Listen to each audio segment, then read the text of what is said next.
Hello बच्चों, Tripathi coaching classes में आपका स्वागत है। आज हम क्लास 10th के बहुत ही इम्पोर्टेंट क्वेश्चन पढ़ने वाले हैं जो परीक्षा की दृष्टि से बहुत ही महत्वपूर्ण है। इस तरह के क्वेश्चन प्रत्येक पेपर में आते ही आते हैं। तो पहला क्वेश्चन है, सही विकल्प चुनकर लिखिए। पहला है, दो संख्याएं a और b इस प्रकार हैं कि a गुणे b बराबर 32 और एलसीएम a कामा b, मतलब ab का एलसीएम 8 दिया है।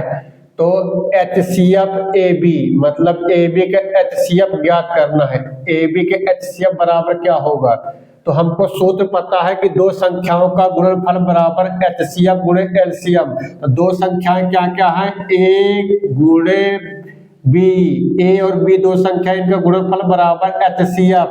एचसीएफ कितना दिया हुआ है नहीं पता, तो हम लिख देंगे एचसीएफ ही लिख देंगे, गुणे एलसीएम दिया हुआ है 8, ये 8 आ गया। इस दो संख्याओं का गुणनफल कितना लिखा हुआ है, इसके जगह में रख सकते हैं 32 रख सकते हैं, 32। इसका भाग करेंगे, 8 का भाग 32 में करेंगे तो 4 आ जाएगा। तो इसका आंसर आ जाएगा 4 आ जाएगा। यदि किसी बहुपद ax स्क्वायर प्लस सी के शून्यक a अल्फा और बीटा हो, तो अल्फा प्लस बीटा का मान, अल्फा प्लस बीटा का मान मतलब शून्यकों का योगफल होता है माइनस बी बटे ए, शून्यकों का योगफल होता है माइनस बी बटे ए। शून्यकों का गुणनफल बोलता तो सी बटे ए होता, शून्यकों का गुणनफल बोलता कर तो सी बटे ए होता, माइनस नहीं सी बटे ए होता, लेकिन यहाँ अल्फा प्लस बीटा बोला है मतलब शून्यकों का योगफल होता है माइनस बी बटे ए। तीसरा क्वेश्चन, यदि a अनुपात a2 बराबर है b अनुपात b2 बराबर नहीं है c अनुपात c2 के, तो रैखिक समीकरण युग्म a1x plus b1y plus c1 बराबर 0 तथा a2x plus b2y plus c2 बराबर 0 का क्या होगा? यहाँ पर हमको पता है कि a अनुपात a2 बराबर है b अनुपात b2 के, c अनुपात c2 बराबर नहीं हो, तो इधर कोई भी हल नहीं होता, b नंबर कोई भी हल नहीं होगा। यदि होता a अनुपात a2 बराबर है b अनुपात b2 के, a अनुपात a2 बराबर है b अनुपात b2 बराबर नहीं होता b अनुपात b2 के, इधर होता अद्वितीय हल होता। यदि होता a अनुपात a2 बराबर है b अनुपात b2 के, अब बराबर है c अनुपात c2 सब बराबर है, तो वहां अनंत अनेक हल होती। लेकिन इधर बोला है a अनुपात a2 बराबर है b अनुपात b2 के, लेकिन b1 अनुपात b2 बराबर नहीं है c1 अनुपात c2 के, इसलिए इसके कोई भी हल नहीं होंगे। श्रेणी 3, 6, 9, 10 का कौन सा पद 27 होगा? 3 का पहाड़ा यहाँ लिखा हुआ, 3 का पहाड़ा में 27 कितने बार में आता है? 3 के पहाड़ा में 27, 3 नंबर 27 9 बार में आता है, इसका 9वां पद 27 होगा। त्रिभुज एबीसी में AB 6√3 सेंटीमीटर, AC 12 सेंटीमीटर और BC 6 सेंटीमीटर है, तब कोण B का मान ज्ञात कीजिए। यहाँ पर यदि ये पाइथागोरस प्रमेय के नियम का पालन करते हैं तो कोण B का मान 90 डिग्री होगा। यहाँ पर सबसे बड़ी भुजा कर्ण मानी जाती है, सबसे बड़ी भुजा दी है 12, तो 12 के स्क्वायर 144 आ जाएगा, बराबर अन्य दो भुजाएं 36 गुणे 3, 36 गुणे 3 आएगा, प्लस इसका 36 हो जाएगा। तो हम 36 18 3 9 10 108 प्लस 36 जोड़ेंगे 144 हो जाएगा। 144 दिया हुआ है, इसका मतलब ये पाइथागोरस प्रमेय के नियम का पालन कर रहा है, इसका मतलब कोण B 90 डिग्री होगा। दो बिंदुओं A x1 y1 और B x2 y2 के बीच की दूरी के सूत्र, दो बिंदुओं के बीच की दूरी के सूत्र होता है x2 माइनस x1 का whole square plus y2 minus y1 का होल स्क्वायर। ये इसका आंसर हो गया।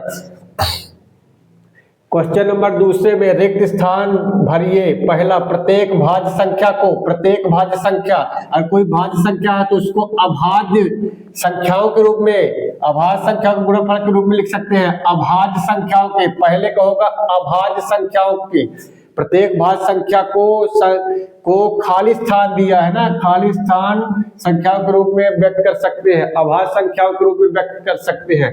अभाज्य संख्याओं के रूप में व्यक्त कर सकते हैं इसको, अभाज्य, इसको किसके रूप में व्यक्त कर सकते हैं, अभाज्य, अभाज्य संख्याओं के रूप में व्यक्त किया जा सकता है। प्रत्येक भाज्य संख्या को अभाज्य संख्या के रूप में व्यक्त किया जा सकता है। घात 2 के किसी बहुपद के अधिकतम, जितने घात का बहुपद होगा, जितनी उच्चतम घात होगी उतने शून्य निकाले जा सकते हैं। यहाँ अधिकतम घात 2 बोला है, 2 घात के बहुपद में अधिकतम 2 शून्य हो सकते हैं। द्विघाती समीकरण के विविक्तर का मान d बराबर, विविक्तर का सूत्र होता है d बराबर b square minus 4ac, b square minus 4ac होता है।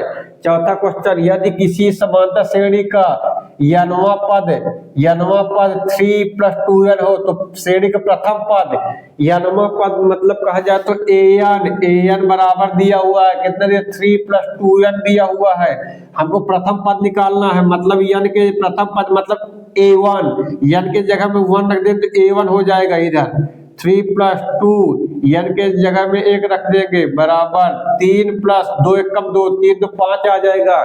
प्रथम पद यहाँ हो जाएगा 5, प्रथम पद हो जाएगा 5।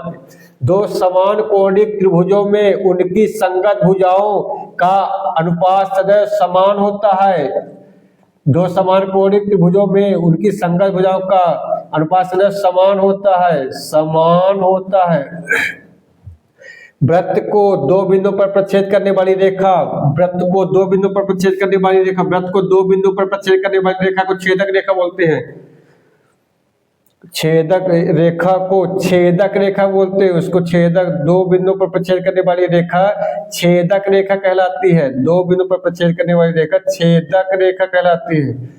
छेदक रेखा यदि बोलता वृत्त को 1 बिंदु पर प्रच्छेद करने वाली रेखा, यदि वृत्त को 1 बिंदु पर प्रच्छेद करने वाली रेखा को बोलता तो उसको स्पर्श रेखा बोलते।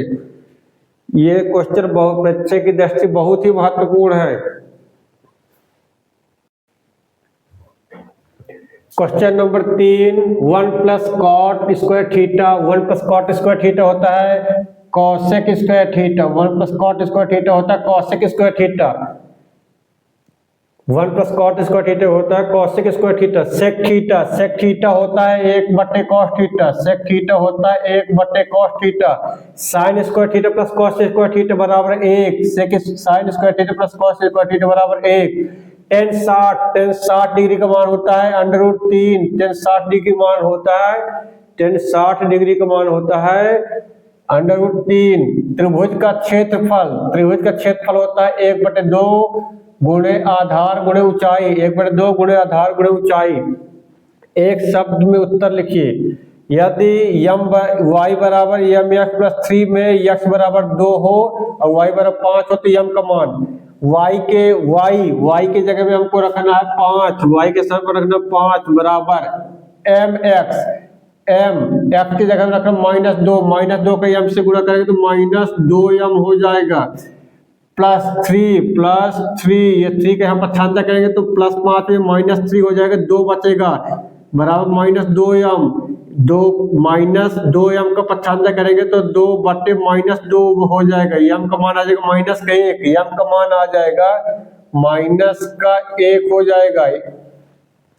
यदि विविक्तर का मान धनात्मक हो तो समीकरण के मूलों की प्रकृति कैसी होती है? यदि विविक्तर का मान धनात्मक हो तो मूल वास्तविक एवं असमान होते हैं। मूल वास्तविक एवं असमान, वास्तविक एवं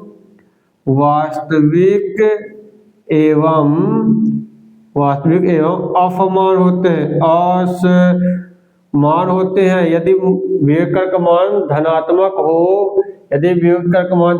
हो, तो समीकरण के मूलों की प्रकृति क्या होती है? वास्तविक एवं असमान। यदि विविक्तर का मान 0 होता है तो समीकरण के जो मूल होते हैं उनकी प्रकृति होती है वास्तविक एवं समान होती है। यदि विविक्तर का मान ऋणात्मक है तो समीकरण के कोई वास्तविक मूल नहीं होते हैं। क्या सभी वर्ग समरूप होते हैं? हाँ, सभी वर्ग समरूप होते हैं, चाहे छोटा वर्ग हो चाहे बड़ा वर्ग हो, सभी एक जैसे होते हैं। चाहे छोटा वर्ग हो चाहे बड़ा वर्ग हो, दो सभी एक जैसे होते हैं। सभी वर्ग समरूप होते हैं, सभी वृत्त भी समरूप होते हैं, और सभी समबाहु त्रिभुज समरूप होते हैं। सभी समबाहु त्रिभुज समरूप होते हैं। तो यहाँ लिखा हुआ है क्या सभी वर्ग समरूप होते हैं? हाँ, सभी वर्ग समरूप होते हैं, सभी वर्ग समरूप होते हैं। वृत्त की स्पर्श रेखा वृत्त को कितने बिंदु पर प्रच्छेद करती है? वृत्त की स्पर्श रेखा, एक वृत्त में कोई अगर स्पर्श रेखा करेगी तो वृत्त को सिर्फ एक बिंदु पर प्रच्छेद करेगी। वृत्त की स्पर्श रेखा वृत्त को केवल एक बिंदु पर प्रच्छेद करती है, एक बिंदु पर प्रच्छेद करती है। पाइथागोरस प्रमेय का कथन, पाइथागोरस प्रमेय का कथन, पाइथागोरस प्रमेय में होता है यदि किसी त्रिभुज की एक भुजा का वर्ग अन्य दो भुजाओं के वर्गों के योग के बराबर हो तो तब वहां पाइथागोरस प्रमेय लागू होता है। यदि किसी त्रिभुज की एक भुजा का वर्ग अन्य दो भुजाओं के वर्गों के योगफल के बराबर हो तब वहां पाइथागोरस प्रमेय यूज होता है, पाइथागोरस प्रमेय लगता है। बिंदुओं 1,4 एवं 3,2 को मिलाने वाले रेखाखंड के मध्य बिंदुओं के निर्देशांक, मध्य बिंदु के निर्देशांक होते हैं। मध्य बिंदु का सूत्र होता है x1 प्लस x2 बटे 2। ये x1 पहला वाला, इसका x1 है, ये x2, x1 plus x2 1 plus 3। मध्य बिंदु का सूत्र होता है x1 प्लस x2 बटे 2 कामा y1 प्लस y2 बटे 2। x1 1 है, x2 3 है, 3 1 4 बटे 2 कामा y1 4 है, y2 2 है, 4 प्लस 2 6 बटे 2। तो 2 का भाग करेंगे तो 2 दूनी 2 तिहाई, 2 कामा मध्य बिंदु के निर्देशांक 2 कामा 3 हो गए, 2 कामा 3 हो गए।